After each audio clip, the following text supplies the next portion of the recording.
What's going on, everybody? Welcome to another week of Amazon Seller News Live. I am finally back at it. Missed a few weeks there, so I'm definitely happy and excited to be back on the live again. For those of you that don't know, I moved from the Tampa area to the Greenville, South Carolina area we got family here, nicer weather, uh, much better driving on the roads, that's for sure. Neil and I were talking about how he's sitting up there in Canada at like 33 degrees, and I think it's a nice about 70 something outside here in Greenville, South Carolina area. Definitely on opposite ends of the spectrum. I'm supposed to be going camping today, and it's going to be cold out there. But it's great to have you back, Todd. You know, when you were gone, Dannon and I got to run the show, and it was like parents left the kids unchecked, no rules. we kept the show going for you, but it was a fun time without you too. No offense. Yes, absolutely. I appreciate it very much. Always good to have you guys on the show, and awesome for you to be able to take it over. Well, there was no way I was going to be able to do it. It's just I moved an entire warehouse and an entire house, so you can just imagine how much work that was doing all that. We filled a full FTL trailer, moving everything in the warehouse, plus a flatbed trailer as well worth of stuff that we shipped over here just for the warehouse. And then I had 8 U boxes from U-Haul filled with the stuff for the house. So yeah, very happy that we're like 75% done with all that. It sounds like business is good though. If you're moving that much stuff in a warehouse, sounds like business is good. Yeah, not bad. I would say it was better a couple of years ago, easier, I should say, a couple of years ago for sure. But that's kind of par for the course with Amazon, right? If only we would have started 20 years ago or 10 years ago or 5 years ago or last year. It's always going to get harder going forward. So that's the way it always is, right? It's like, oh, I should have started. And it's like, well, I could have had something by now. Yeah, for sure. I am excited to see, it's not a news article we're talking about today, but I seen that the inflation didn't really go up at all. The economy is still growing and everything is still looking good there. I don't know how inflation isn't going up at all. I think things are offsetting because like food and gas are way down, and other things have gone up. So just the offset, and it's staying pretty flat. So if we can keep that up, things may start booming quite a bit here towards the end of the year. Yeah, absolutely. That's one of the big things that I pay attention to, specifically on Amazon, right? Like a lot of the products on Amazon are imported from China. And the ones that I pay attention to, not the 3P accounts, but the actual vendor accounts. So Amazon purchasing product from brands and, it's shipped and sold by Amazon. I've been paying attention to those ones because typically they'll be the niche leader and they're kind of setting the prices within those niches. And I've seen those specific listings, but from Amazon start to creep up where from the 1P vendor accounts, right? Because Amazon controls that pricing. And so, I'm seeing $3, $5, and it's just like this slow creep up over time. And for my 3P sellers that are holding steady on their pricing, business is becoming better for them because these 1P accounts aren't just dominating the spaces as much. Yeah, one of the accounts that I run, it's actually for a cousin of mine. He has these products that he created, and they're made completely out of aluminum. And so we just had to jack his prices way up. Like one of his products was selling, I believe it was $320 because they're pretty expensive products, but one was selling for $320 and we increased it to $450. Yeah. So that's a pretty big jump. What is that, like 33% or something increase, 30 some percent? So he's having a lot of trouble, and aluminum is a little bit different because it's a commodity, kind of like gold and silver. So not only do they have the tariffs increasing the cost of the aluminum, they also just have the fluctuations in the aluminum market of pushing the prices higher, as well as people try to predict where things are going in the future. So yeah, he had to really raise a lot of his prices, unfortunately. It's interesting. I saw a post on Reddit and someone was importing aluminum car parts from China. And the person ended up like the import tariffs was far beyond what the cost of the actual product was worth. And so he was importing like $1,900 worth of product, and his import tariffs was about $2,400. And because it's the double whammy, right? It's car parts, steel and aluminum, and then it was when it was, I think it was the 57 or whatever it was from China. I can't remember the exact number, but it was just like, oh my goodness, that's the trifecta of not to import into the United States. Yeah. And well, the interesting thing with my cousin is that he has his products made in the USA. So that cost increase is just the cost that his supplier is passing on to him to get the rolls of aluminum into their factory, essentially. So, they're talking about boosting production at US Steel, which is a US steel and aluminum company, and they make rolls of aluminum and stuff. But I don't know if it's going to be enough to be able to offset the large increases for aluminum that's coming from outside the US. One of the ones that I just noticed was that cases of pop and anything in an aluminum cans. I just noticed that the price on these went up at my local grocery store. I bought a case of ginger ale yesterday, and it was just under $9 for 12 cans. And I was just like, I did a take, and I was like, "What's going on here?" And I was like, "Oh yeah, that's the steel and aluminum coming back." So yeah, that would make sense. And I usually buy Zevia soda, so I'm used to paying like $10 to $12 for a 12 pack, unless they have a buy one get one free, which happens a lot at Publix, which is a big supermarket down here. But yeah, I'm used to paying pretty high prices. I'm sure they've got big margins, so I haven't seen a big increase in their products. But yeah, that makes sense. Aluminum's going to be going through the roof. Yep. For sure. All right, let's go ahead and jump on to the first news article here, which is very cool, in my opinion. So a lot of people out there may already know that Walmart just recently gave permission to sellers to fulfill through Amazon, as long as they use blank box and do not use Amazon delivery services. But Amazon's going a step further. Amazon gives sellers a deal for using MCF to fulfill Walmart orders. Amazon is waiving its 5% surcharge for sellers who use multi-channel fulfillment to fulfill Walmart orders, now officially allowed by Walmart's updated policy. This promotion runs through January 14th, 2026, offering cost savings for Amazon sellers expanding to Walmart. Amazon claims MCF users see a 19% drop in out-of-stock rates and a 12% improvement in inventory turnover. Sellers can connect accounts using supported order management apps or submit manual orders through Seller Central. So rather interesting, I think. Number one, that Walmart opened up using Amazon fulfillment services to fill their products, which I think points to how large and the strength that Amazon's logistics has become. They've just taken over so much of the delivery space. It kind of points to that. But then Amazon's like, okay, yeah, we'll give you a good deal to fulfill those Walmart orders, so we can get a piece of every one of those orders that Walmart fulfills. Or yeah, Walmart, it's pretty interesting to see this. So like Amazon Global Logistics, I'm not sure if they are the largest shipping logistics company in the world right now. I wouldn't be surprised if they are, but I wouldn't be surprised if their goal is to become the largest. And this lines up with all of that, right? Like Amazon has been aggressively increasing their warehousing space through what's the other Amazon warehouse and distribution, right? So they're now the warehousing business and the fulfillment business. And so now they're just saying, we're building all these massive facilities, let's fill them up, right? And they're just saying, we'll work with anyone.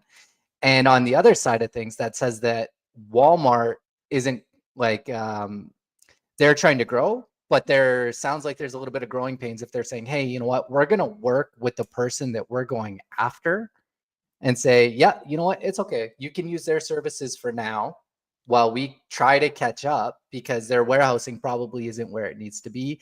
I could also see them looking for some like taking the warehouse space that they have and actually trying to divert it to their retail space. And they were probably just shipping extremely large quantities when the tariffs came down, and their warehousing facility might just be absolutely packed. For Walmart's facilities, you think? Yes, yeah. Yeah, Walmart would have just been loading up as soon as it went from 165 down to 30%. Orders Mhm. started flying again, and they probably over ordered because they don't know if this is going to last or not. And so they're saying, hey, we'll take 30% over 165 or whatever it is. And they looked at their inventory space and they said, we don't have any more. Hey, Amazon, you got space? Yeah, that's definitely, I definitely didn't look at it from that perspective. It could be something there. You know, Amazon did the same thing, right? Because they're introducing or have reintroduced the caps, the storage caps on people, and have started shrinking the Yes. space that people have available. So it would make sense if Amazon over ordered to deal with the tariffs. Walmart probably did even more so, I would imagine, since they've been in this game a lot longer than Amazon and have dealt with things like this even more than they have. So that's definitely a good take. My first thought was that Walmart was potentially seeing a drop off in the number of available products on their site. Because for me, I was selling on Walmart. Well, I have been selling on Walmart for maybe 3 or 4 years now. And I have it turned on where any inventory that's in my warehouse is available for sale. And then I also had it turned on that anything in FBA was also available on Walmart. And I was shipping from Amazon, even though you weren't supposed to, technically. I had it turned on so that it wouldn't use Amazon fulfillment, it would use the blank box and everything. But last year, I got my account taken down because I was using Amazon. And the way they caught me was that USPS puts a little tag in the tracking that says it came from an Amazon warehouse. And so all of those shipments they were saying were invalid tracking numbers, even though they were all being delivered and everything fine. So I just turned that off and was just fulfilling the products out of my warehouse, which is maybe 1/3 of what I probably have in FBA. So the quantity of products that I was providing on the Walmart marketplace, dropped by 2/3 because of that. And Walmart never sold enough for me to really put the time and effort it would take to, go into Walmart fulfillment services and everything like that. So that was kind of my first thought, was perhaps they were seeing a drop off in the available products on their website. So there's two interesting things that you said there. Number one was you were talking about sellers having their Amazon warehouse space cut and reduced. And Mhm. I had several meetings last week with some of my clients where this is a very real thing. So anyone who's listening, please be aware that Amazon is doing this right now. They're actively reducing sellers' space specifically for products with a slower sell-through rate. If you have a faster sell-through rate, you're going to be fine. But I think what they're doing is they're anticipating the upcoming Prime Day. So Prime Day is coming up. They haven't announced the dates yet. It will Yep. either be week 28 or week 29, my best guess. And it's actually going to be 4 days. And so because they're extending it from 2 days to 4 days, they're saying, hey, we're going to need a lot more inventory space here. Anything with a slow sell-through rate, we're cutting your inventory space. You got to get it out of there. Look at removals. And anyone who has a high sell-through rate, you're fine. So just a heads up, if you do get that email, that's Amazon. I do believe that's just Amazon's prepping for the upcoming Prime Day. The other thing is I'm talking with quite a few of my clients, and everybody is just interested in Walmart. you know, everyone's asking me, hey, how can we get you to jump, or can you manage our ads on Walmart? What kind of revenue should we expect if we start selling on Walmart? And like, I'm having these like multiple emails every week being from our clients being like, hey, we want to be on Walmart, we want to expand, we want to grow. And so I do think that the Walmart catalog would be growing, and it seems like it's still in that early infancy stage, just from how clunky and mechanical it is. So I could see it being, you know, like you said, there could be a product shrinkage offering on the Walmart side of things, but I think long term Walmart does continue to want to grow, right? Like they've been heavily investing in this, and they might just have hit like a plateau where their warehousing just can't keep up with the overall inventory demands of the entire business. Yeah, it might be a combination of all of the above, and or they're just sick of fighting it. They're like, well, Amazon's like the biggest logistics company in the world now. Why do we you can't beat should them, maybe join stop them, banging our head against the wall and trying to suspend people for using them. Yep. Why build the infrastructure when you can just rent it for a small fee, right? And your sellers would be the ones paying that fee. Plus, now Amazon's knocking off a surcharge, so it's even more attractive. Yep, for sure. So, yeah, if you haven't tried Walmart in the past, now's definitely the time to try it. I use software called Listing Mirror, which is like $150 a month, and you can push all of your listings on Amazon over to Walmart, puts them up for sale. It keeps the quantities updated between Seller Central and Walmart. So it works pretty slick. If you sell something on Walmart, it will just auto fulfill it for you over on Amazon. And I haven't really had too many issues with it. Every once in a while, something will fail to fulfill. Usually it'll be like a timing issue. If you're low on quantity and you sell it on Amazon before the Walmart order fulfills, then you can have some issues there. But for the most part, it works quite good. And you're no longer in danger of having your account suspended for using Amazon. Yes. So yes. life is good. Do you guys have any multi-channel fulfillment software that you like to use or recommend to people? No, we strictly stay on the ad side of things. So on the OpEx side of things, we stay out of that noise. Okay.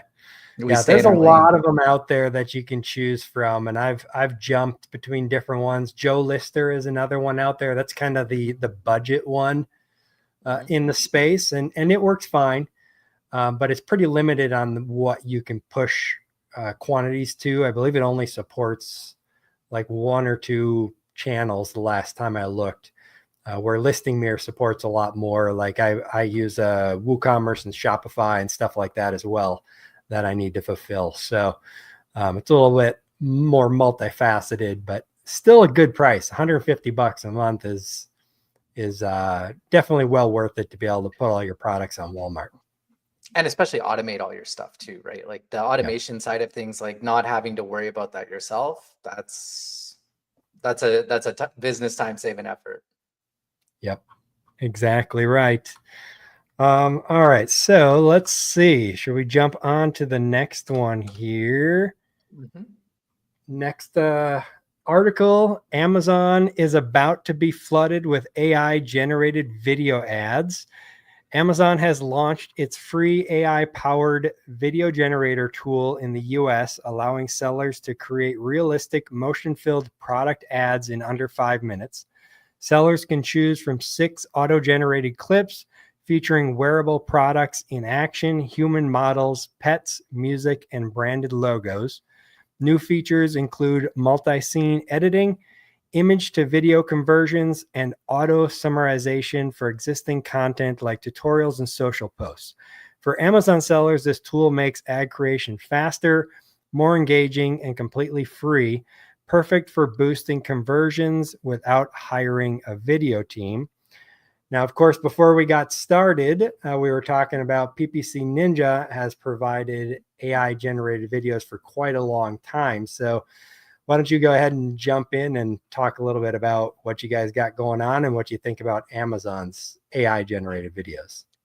Absolutely, yeah. So we've been using AI for video generation for probably about 6 months now, since it kind of was in the infancy stages. And we're finding that some of the results, depending upon your product, are absolutely amazing.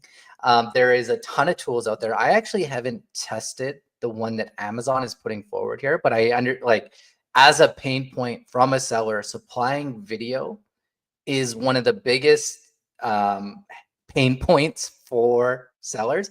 And what a lot of sellers don't understand is there's actually a difference between a product detail page video where it's you have an explainer video on your listing where it's you're talking about your unique selling features and all of those things, how to use, how to maintain, how to operate. And then there's ones that we use specifically for advertising. And so here's some interesting facts about Amazon sponsored brands videos. I have an amazing data set. It is astonishingly large that shows that shoppers on Amazon, when they are viewing a video in the search results, they don't watch more than 3 seconds. So you have 3 seconds to convert to a click. Other than that, they just kind of keep doom scrolling, and that's what ends up happening. And then they also do not unmute videos. It's a 99.99% unmute rate. So less than Okay. 0.1% of customers actually unmute the video. So you have 3 seconds to get a click and nobody is unmuting. So keeping those metrics in mind, we want to be designing videos with just extremely high click-through rates. We don't need these long, elaborate videos. That's what the video on your listing is for. Some of these Mhm. videos that we're looking for, we just want that insanely high click-through rate that resonates with the customer. So that's something that we've been focusing on for the last 6 months. Ritu is becoming very quickly the queen of the AI space. She's got Mhm. her own AI newsletter that goes out every single Monday where we drop lots and lots of AI tips. So if you are interested in that, you can find that. You can find our offer on our website, as well as a link to sign up for the newsletter. Yeah, for sure. Ritu is awesome in the AI space for sure. Mm-hmm. Mm-hmm. And the quick video that they showed there, obviously the ad looked fantastic for this watch. They're putting it on this guy's wrist here, as you can see, and for the most part, it looks pretty good. Now you mentioned that nobody is unmuting. Mm-hmm. And how many seconds of the ad are they watching? Did you say 3 seconds. three That's all you seconds? get. So That's three all you get. seconds, no audio. So essentially, you want that video to like flash in the very Punch you first in the face. millisecond. Punch you in the face with exactly what you're looking for in the first 3 seconds. Otherwise, customers will just keep scrolling. Okay. Yeah, so that's really good to know, because as you've seen in that video there, it generates these clips, and then you can order the clips and add Mhm. text and stuff like that. So you want to make sure you're putting the clip in the beginning that really pops and hits the customer in the face with what they're looking for. Yeah, the worst kind of videos that I see for ads on Amazon are unboxing because they are just so slow. It's like you slide the packaging out and the customer's gone. They just don't work effectively on Amazon. So Okay. if you do have an unboxing video, I would highly encourage you to either try out this Amazon one and just get a higher click-through rate, or contact us at PPC Ninja and we can help you out as well. Yeah, or I'll get videos from clients that they're like, "Hey, can you upload this to the listing?" And you'll hit play, and like the first 5 or 6 seconds is just like their logo Yep, those are there. also terrible. Those It's are like, also cut terrible. that out. Let's jump right into Yeah. the content. Yep. Yeah, Yep. for sure. All right. But So there's some crazy advancements within the AI or AI video generation field. Like I just saw a video where I think it was Google.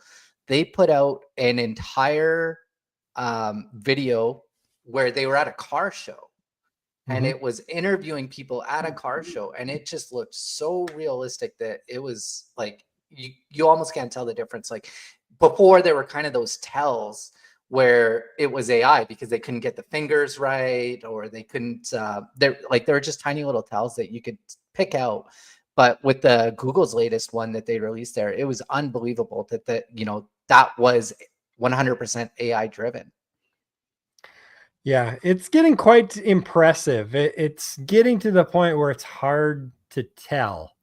Hmm. Um, I I think I can still tell a lot of times, but I'm sure I've been fooled with AI videos that I thought were real. And the time is very short where anyone is going to be able to tell the difference between a real video and an AI video. Yeah. I've been getting a decent amount of the AI sales calls. I don't know if you've Hmm. experienced that yet, Neil. No, not yet. Please enlighten me. Okay. It's just like this one keeps has called me several times, and it's just a lady will answer, and I'll say Oh, hello, and she'll be like, yeah, hello, this is Jessica, I'm just making sure you can hear me okay. And I'm like, that something doesn't sound right about it. I mean, who asks that? I'm just making sure you can hear me okay. they're probably trying to spoof your voice so that they can call people with your voice, because the AI voice recording or voice matching is now very real as well, right? So that could be a very Yes, real scam that's popping up. that is a big issue for sure that you got to watch out for. Definitely. Yep. Yep. Um, but to stay on the AI generated video ads, you guys have a tool as well. So is it similar to Amazon's tool where you're just entering your product information and then hitting generate and it creates a bunch of clips to choose from? Yeah, so we're using text prompts combined with taking all of the images that our clients supplied, so we can kind of build together a more comprehensive workbook for the videos that we're putting together. That's how we do it. We use like 3 or 4 different third-party tools to kind of mash it all together, and then we get one really good result at the end. Okay. And is that available to anybody who wants to test it out, or they have to sign up for your guys' service? They would have to reach out to us directly. So you could just there's a contact button on our website. You can just go ahead and hit that, and we Yep. can see if we can get you hooked up with some AI videos. One other Okay. thing that I do want to talk about is so we also do Amazon posts. And we've been using AI to Mhm. create Amazon posts as well, because it's still images. It's much easier than doing video. But we got an email from Amazon saying that they are planning on discontinuing Amazon posts, or they are going to be Yeah. discontinuing Amazon posts. I can't remember the exact appreciation day. I think it's like July 30th. Um, Interesting. Okay. but what was more interesting inside that email, it really jumped out at me, is they said, we're not seeing the engagement within Amazon posts, so we're going to discontinue it. And this coincides with our redesign of the product detail page in search. So this was a Okay. very interesting email to come across and see, because that's what jumped out to me. It was like, oh, I don't care about Amazon posts. Amazon posts doesn't really do anything. And we've known that for a long time. Like, you might be able to pick up a little bit, but it's nothing that really moves the needle. But for Amazon to come out and say, hey, we're redesigning product detail page and Mhm. redesigning search. Now that punched me in the face, because, since 2015, we'll say Amazon has been the exact same, right?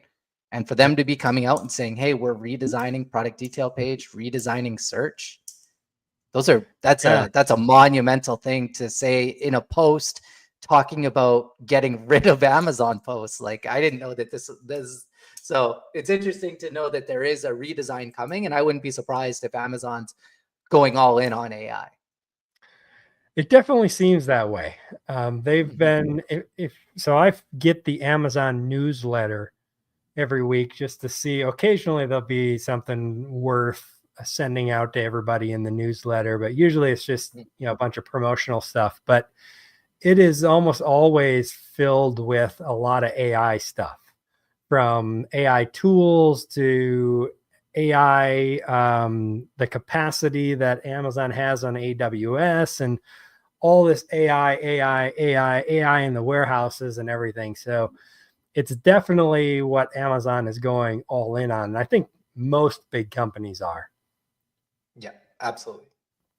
Yeah, so if you're listening out there and you haven't dove into playing with Grok, ChatGPT, Amazon AI, things like that, now's the time to do it. There's a lot of people out there that are saying, AI is gonna take everybody's job, and maybe someday, but that's a long ways away. But what will happen is someone who really knows how to use AI will take your job if you 100%. don't learn how to do it. That is definitely going to be true in most jobs that have anything to do with a computer or anything else like that.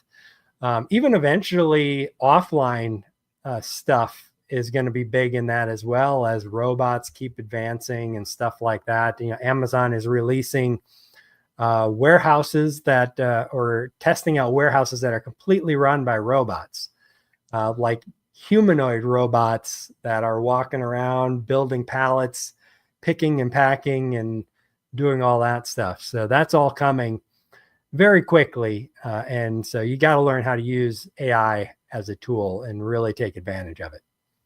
Yeah, 100%. That's the best skill you can learn right now, is how to interact with those AIs. I've been testing them all. I am partial to Gemini. I like Gemini. And then I would say Grok is definitely up there too. I like Grok because it maybe the filtering isn't as strong. And so you can get a little bit more of a open answer, whereas some of these other ones, they are pretty closed off and won't touch on certain topics. Yeah. Yeah. Grok is good in a lot of ways. It will answer anything. It doesn't matter how sensitive or crazy it is, the question that you're asking, it will answer it. Where I've definitely run into times where ChatGPT refused to do something. I think one time I asked it to create some kind of photo with, like, Jesus on the cross and stuff like that. It wouldn't do it because it said it was a sensitive topic. So, Religion, yeah. and so I jumped over to Grok, and Grok made it for me, no problem. But yeah, it's definitely an interesting world that we live in, for sure. But really good to know that what you mentioned there, 3 seconds and no sound. So Yep, keep that in subtitles. mind. Any other Text key overlay. metrics that you guys have seen that people should be aware of? No, those would be the major two for videos, right? Like, we just want to have like extremely strong hooks on the start of your video, because we only have that 3 seconds, right? Like, think of it like, the way I like to think of it is like a social media doom scroll, right? Like, we say what's going to stop the scroll, Mhm. and that's all we're looking for on a video ad. And is, if you can stop the scroll, then you have a successful ad.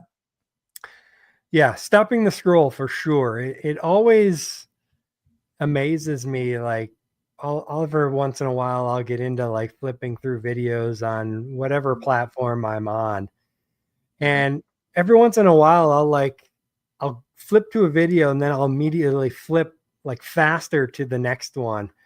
And when I catch myself doing that, I always flip back and I look at it and try to figure out, like, why did I skip that one so fast, and try to figure out what was going on in my psychology that would make me like flip faster past that video for some reason.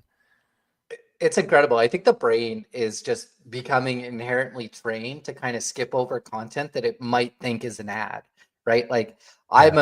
I'm a big Reddit guy, and I'm always scrolling Reddit, and I am so immune to the ads on Reddit, because they blend into, they have text ads, and then they have all the video ads, everything. And, you just become so dialed in to what that ad looks like. And I just subconsciously skip right past it.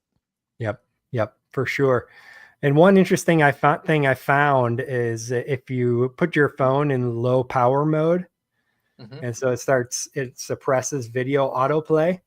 And if Hmm. you're flipping through and the video audio plays, it's always an ad. The ads will still autoplay even in low power mode. So then I know to flip by those Yeah. right away. That's a good tip. Yeah, for sure. All right, so let's go ahead and jump on to the next article here, which I think is pretty cool as well. So this one, Amazon pricing controls may be anti-competitive. German regulators warn. So Germany's antitrust authority has warned that Amazon's pricing algorithms, which can demote or block listings deemed too high, may violate competition laws. The concern is that these price caps limit third-party sellers' ability to set their own prices and impact their visibility and buy box eligibility. The cartel office argues that since Amazon competes directly with sellers on its platform, influencing pricing is a conflict of interest. For Amazon sellers, this raises ongoing concerns about marketplace control and highlights the importance of staying informed on evolving global regulatory scrutiny. Now, this I like a lot. We've talked about this before, and I apologize, the headline's cut off here. They talked about this a little bit in the US. It didn't really go anywhere in the US. It looks like it's starting to get traction in Europe, in Germany, particularly. And I agree 100%. I think it's price fixing for Amazon to suppress listings that it thinks the price is too high, because they look at other websites and they're like, oh, that website over there selling it for $10 and you got it on Amazon for 15. We're going to suppress your buy box, which I think that is highly anti-competitive, price fixing, and definitely should be illegal. This has to be one of my biggest headaches on Amazon, honestly. Buy box suppression due to pricing changes is absolutely insane. The fact that a seller doesn't have full control over their price, because Amazon's using the reference price, the list price, your last 30-day price. And if you raise your price too quickly, Amazon shuts down your listing. Like, what happens when we're seeing, if we go back to 165% tariffs and sellers need to increase their prices to try and maintain some margin? All of a sudden your listing is gone and suppressed. One of the strategies that I use on Amazon and is when launching products. I have a discussion with my clients when we're going into the launch phase, and I say, okay, let's build out a 3-month pricing plan for your product. So month one, we're going to have it, and this is a common strategy, right? Like, I've heard lots of other people talk about this strategy before, where it's like, month one, we're going to give a very attractive offer and we're going to have a lower price because we want to incentivize reviews and generate as much sales and, show Amazon that we came to play. Month two, we'll increase our price depending upon our success. And then month three, we want to be hitting our long-term sales price and, hopefully have over 50 reviews and we're into, starting to move into mature phase of the product life cycle. And the amount of times that we experience a buy box suppression during the launch phase because we're crossing over either at the 30-day mark or the 60-day mark, where we are increasing our price, and Amazon's saying, no, like, you cannot raise your price here. We're suspending your buy box. And then it totally screws up our launch, right? Like, all this money that we're giving away product for free. We're spending money on ads. And then all of a sudden Amazon's saying, no, you moved it more than 15%. See you later, buy box. And then they'll put a nice little message there that says, we've identified this product as a higher price than usual. And it's like, well, this product hasn't even been on Amazon long enough for you to understand the real pricing. Like, how can you make that decision? And so I 100% agree that this is, price fixing. If, Amazon's the most competitive market in the world, and if you want to raise your price, then you should have that ability. And, open market dynamics will say, if I raise my price and it's not competitive anymore, my sales should stop, right? Yep. And it's total freedom to be able to do that. But Amazon will look around and say, no, we see it on your website at this price. You have to have a lower price. Yeah. It's definitely not, it's definitely anti-competitive, I should say. Yeah. I get it a little bit, where if this was the case, let's say you're selling at $20 and all of a sudden your price goes to $30 or $40. I could see Amazon saying, hey, your price seems to have gone way up. Did you do that on purpose? yes or no, and then everything is all good. But they will literally fight you to the death to not allow you to raise the price and not allow you to get your buy box back, which at that point is where they're crossing over into the line of, who are you, Amazon, to set my pricing for my product? You Yeah. should have no control over that, no say over that. So I hope that, something happens here. I don't know if it's going to happen in the US. Maybe it will. But Europe, I think it's more likely that something could happen here and that will flow over into the US. So I'm hoping that we see something more on this. And I do rather like that the German office for looking into this kind of stuff is called the cartel office. I noticed that as well. Yeah, I thought that was That's very exactly interesting. that's exactly what it feels like selling on Yeah. Amazon sometimes, that Amazon is the cartel. You got to pay them for protection. And it's one of those things where it's like, right now everyone's kind of oblivious to it. And then once one country starts to call it out, there is an opportunity. Like if it gets picked up by Germany, I imagine it would spread to all of Europe, and then it would go to UK, and then it would probably come to Canada, and then US would be last to adopt, right? But I think that the fact that it's starting to be discussed Yeah. and brought into the mainstream by the government, like the consumer protection laws.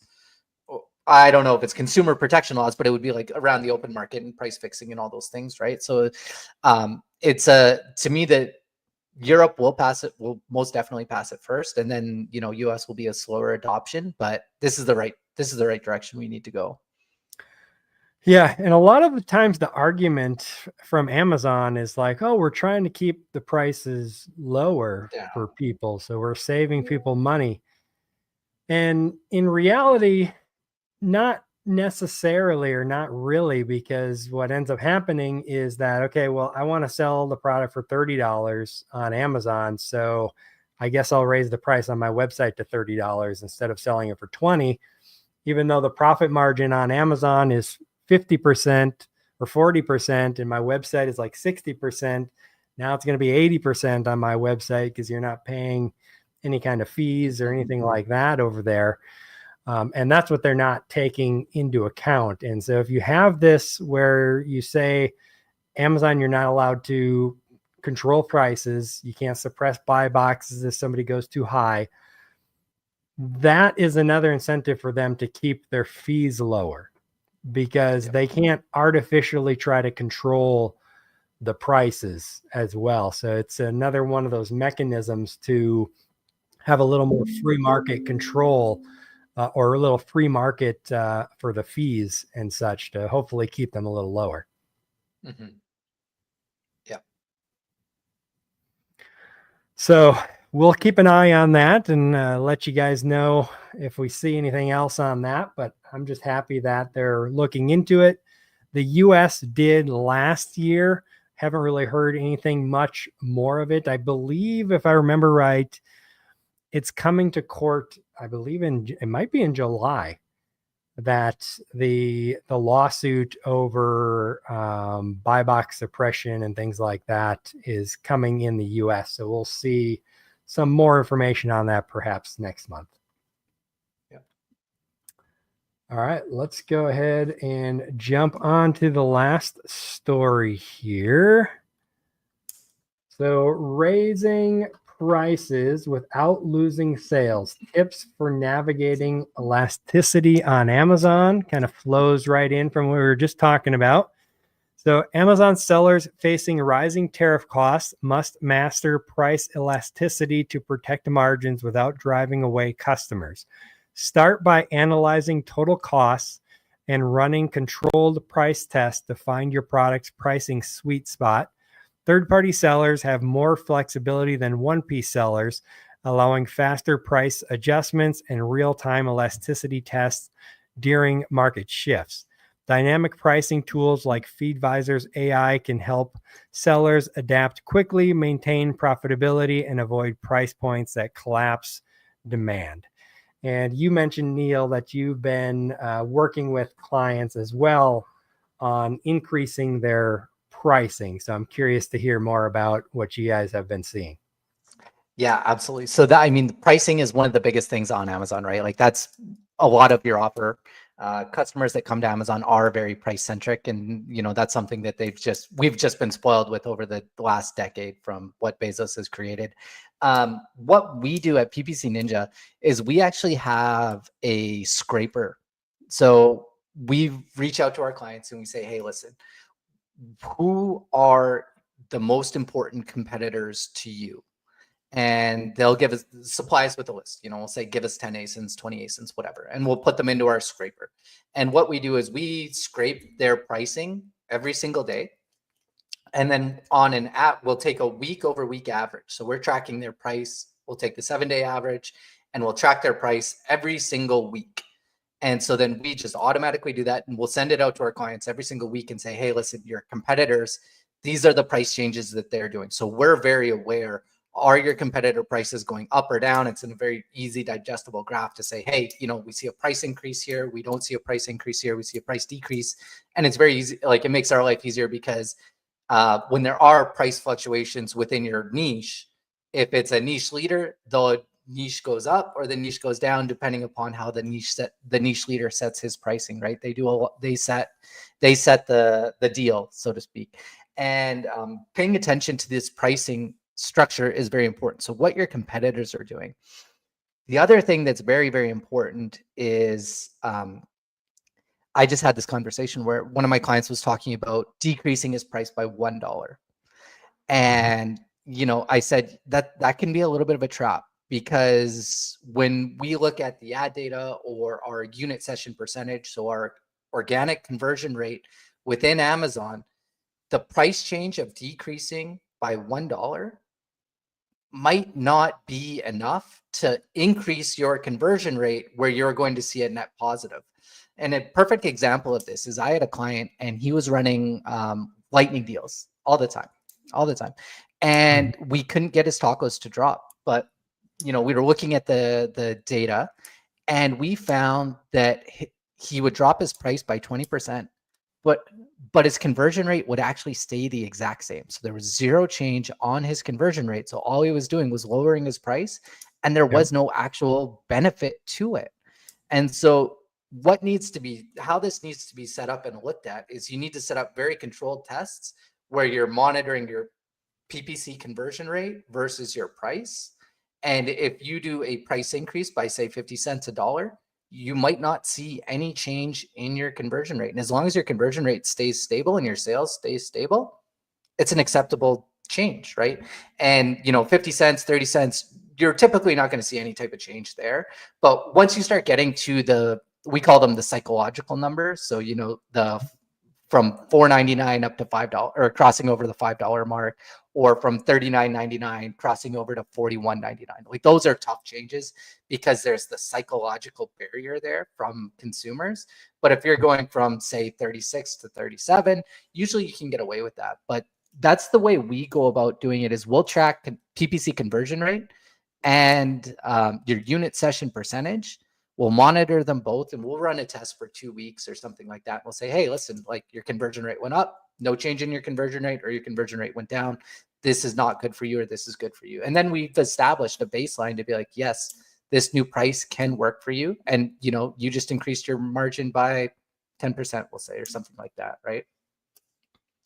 Yeah. It's interesting how the pricing works, for sure. Mm-hmm. And the psychology that people are looking at. Because you said the one guy lowered his price by 20% and did not see any increase in conversion. Nothing. It stayed the exact same. Yeah, very interesting. So we have a product that we were testing coupons on. And it's a higher price product. About $90 is usually what it sells for. And so we did a test with a $5, $10, $15, $20, $25, and $30 coupons. And the $30 coupon and $25 and $20 coupons had almost the exact same conversion rate. So going from 20 to 30 didn't see a very big jump in conversion rate, but then the drop off from 20 down to 15 and 10 was like immense on the Yes. conversion of the product when it dropped down. So you definitely want to test it and find out what is actually working, and not just assume that lowering your product or lowering your price is going to increase sales, and increasing your price is going to decrease sales, because that's definitely not always the case. Yeah, it's got to be like price and conversion rate are inversely proportional, right? So it's like you decrease your price, you need to see your conversion rate rise by the X amount that you offset your price or decrease your price by. Because if you hold your conversion or your cost per click the same and you decrease your price, then your ACOS is going to go up, right? And then if your PPC percentage sales stay the same, sorry, I'm getting into the weeds here, but it's just going to increase your tacos if you don't see those two moving inversely, right? So price decrease needs to equal out in your conversion rate. Otherwise, you're just going to end up with higher tacos and decreased profitability. Yep. Yeah. Unless you're just trying to increase sales to get reviews and stuff like that, Yep. that's a whole another game. But you want to make sure that actually lowering the price is increasing your sales, because it may or may not. Another interesting psychological thing that I've heard in the past is like with multi-packs, Yep. to, if possible, try to put the price a multiple of the quantity. So if you're selling 5 of something and you want to list it at, $49.98, you might be better off listing it at $50 even, because then people can divide 50 by 5 and get $10 each, rather than trying to do the math on $49.98 and figuring out, is it really cheaper than buying the one? I don't, because people don't like to do math. So I've heard that having selling multi-packs like that at a round number that's divisible by the number in the pack can help to increase your conversions, even if the price is higher than what it's been. Yeah. And I think the final thing that I'll talk about with price is also just the perceived value, right? Like, I'll use baby as an example, where if you are priced cheaper in the market, that can be working against you, because parents don't want to buy cheap stuff for their newborn baby, right? They are looking for premium products. And so making sure that you're aware of the pricing structure within your niche is also another one, because like in the home and garden section, I'll say, there's lots of different price points where you can get different products. They'll range from $15 all the way up to $100 for the exact same product. And people will look at the price and be like, okay, this is a determination of the quality. That's how I look at it when I'm shopping on Amazon. I'm like, okay, well, what kind of value am I getting for this price point, right? Because there are always multiple price points. And I'm always looking, and honestly, I'm always looking for, middle of the road to upper band of products, because I don't want to just keep buying landfill stuff, essentially. Yeah. And that's something you learn over time. When you're younger, you don't really think about that. You're like, oh, I'll buy the $10 one instead of the $20 one. But then as you get older, the times that you had to buy that $10 one 3, 4, 5 times, and it keeps breaking, you should have just bought the $20 one, and you probably still have it and still be working. So it's definitely something that you think about more as you get older, buying the quality stuff once and hopefully being able to use it a lot longer than the cheap landfill stuff, as you said. Yeah, exactly. I was just looking at buying easy ups, like those pop-up tent shelters that you can put anywhere for shade. And, they went from $100 all the way up to $500. And then, I was reading the reviews on the $100 ones, and everyone was like, this thing will go straight to the landfill. Like, don't even waste your time. And it's like, well, that's your pricing reflects that, right? Yep. Yeah, it's something important to remember. There's always going to be a huge market for the cheap junk out there. But especially as a US based seller or brand, you really want to aim at the customers who are looking to get the better product, the better experience, and are willing to pay a little bit more for that. Because we're never going to outcompete, the Chinese on price. But we can outcompete them on customer service and quality, very likely. Yep. I have I'll tell you a funny story. I have one client. He's a Chinese aggregator. So he operates out of China. He's out of Shanghai. And he sells in a specific niche. And he is friends with the factory that he purchases from. And they're both selling the exact same product. And they both agreed to fix their product on Amazon at the exact same price so that they can both make a good margin, and it's low enough where everyone else is kind of getting screwed because they have a lower price, right? So it's like these guys are fixing a price over in China and working together, whereas on Amazon it's everyone for themselves, right? So there is those kinds of interesting pricing things happening in the background that we just might not be aware of as well. Yep, for sure. But as far, just to wrap it up, for raising your prices due to tariffs, you're going to want to go at a slow pace. Every product is different. Like I increased the product that I spoke about at the beginning of the show from $320 to $450, and we didn't get suppressed. No issues there. None of their products got suppressed. That was the biggest price jump, but they all had some kind of price jump, and we didn't have any problems. And this is in the sports and outdoors category. So there's going to be certain products, categories that Amazon's going to be more strict than others. So you'll just have to play with it and kind of increase it up slowly to, number one, make sure you don't get suppressed, your buy box suppressed, but also to find out where your sales drop off. Yep.